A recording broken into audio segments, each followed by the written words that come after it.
कमर दबा दीजिए भोजपुरी के पावर स्टार पवन सिंह कमर दबा दीजिए का आज टीजर आ रहा है। जी हाँ, जानिए इस सॉन्ग का टीजर कब आएगा और इस सॉन्ग में क्या गड़बड़ी हो चुका है, क्या सुधार करना चाहिए पवन सिंह को। तो वीडियो को पूरा फुल वॉच कीजिएगा। अगर अभी तक आप सब हमारे चैनल को सब्सक्राइब अगर नहीं किए हैं तो प्लीज़ चैनल सब्सक्राइब करें, वीडियो को लाइक करें, प्यार सा कमेंट करें।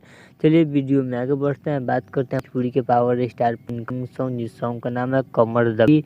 इस सॉन्ग को लिखे हैं रोशन सिंह विश्वास। इसमें म्यूजिक है सरगम आकाश का म्यूजिक है और इस सॉन्ग को गाए हैं भोजपुरी के पावर स्टार पवन सिंह और शिल्पी राज का आवाज़ आप सबको सुनने को मिलेगा। और आप सबको बता दूं कि वीडियो सॉन्ग शूट किया गया जो कि भोजपुरी के power star Pawan Singh video में देखने को मिलेंगे और नम्रता मल्ला के साथ में इस सॉन्ग को शूट किया गया है, जो कि आप सबको बता दूं इस सॉन्ग काफ़ी ज़्यादा बवाल और डीजे धमाका वाला सॉन्ग बनाया गया है। आप सबको बता दूं ये भोजपुरी के पावर स्टार पवन सिंह का एक ही ड्रेस बार बार सॉन्ग में दिखाया जाए, जो कि 3-4 सॉन्ग में यही ड्रेस भोजपुरी के पावर स्टार पवन सिंह का ऑडियंस को दिखाया गया, तो वही गड़बड़ी हो गया, वो सुधार करना चाहिए भोजपुरी के पावर स्टार पवन सिंह को। और आप सबको बता दूं कि टीजर कब आएगा, तो आज या कल में आप सबके बीच किसी भी समय टीजर को रिलीज कर दिया जाएगा वायरल भोजपुरी चैनल पे।